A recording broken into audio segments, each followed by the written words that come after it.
বাংলাদেশে নৃশংসভাবে কাউকে মারার জন্য হিন্দু জাগরণ মঞ্চ একটা প্রতিবাদ মিছিল বার করেছিল, তাতে পুলিশ লাঠিচার্জ করলো, গুরুতরভাবে জখম করেছে অনেকজনকে, 17 জনকে অ্যারেস্ট করা হয়েছে, তার মধ্যে 7 জন মহিলা। ভাবতে পারছেন বাংলাদেশে হয়েছে, প্রতিবাদ করছি এখানে সেটাও করতে পারবেন না। তার মানে সোজা ভাষায় এই সরকার বলে দিচ্ছে যা ইচ্ছে তাই করুন, আমরা বাংলাদেশের পক্ষে। আমরা যেভাবেই হোক এই পশ্চিম বাংলাকে ওয়েস্ট বাংলাদেশ করে ছাড়ব। তাহলে আপনারাও শুনে রাখুন, এই শরীরে যতদিন 1 ফোঁটা রক্ত থাকবে कोई माई का लाल ये नहीं कर सकता।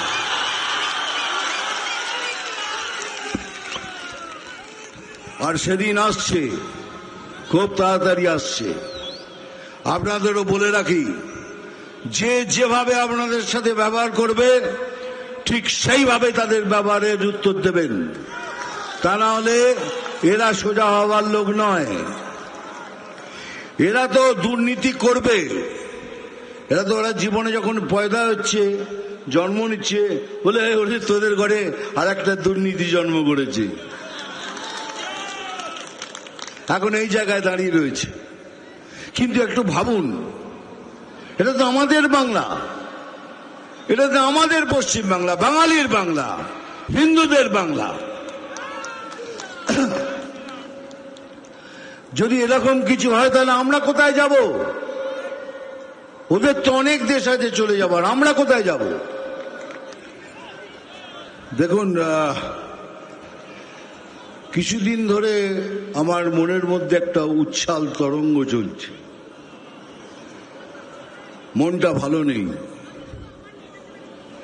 কেন নেই সেটা হলো এই জন্যই কি আমি কি এখনো পশ্চিম বাংলায় আছি না বাংলাদেশে আছি।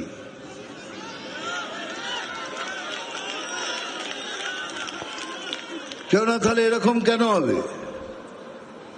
ওখানে কেউ হারমোনিয়াম কেড়ে নিচ্ছে, তো ওখানে একটা বাচ্চা মেয়েকে মায়ের গান করার জন্য তাকে বাধা দেওয়া হচ্ছে,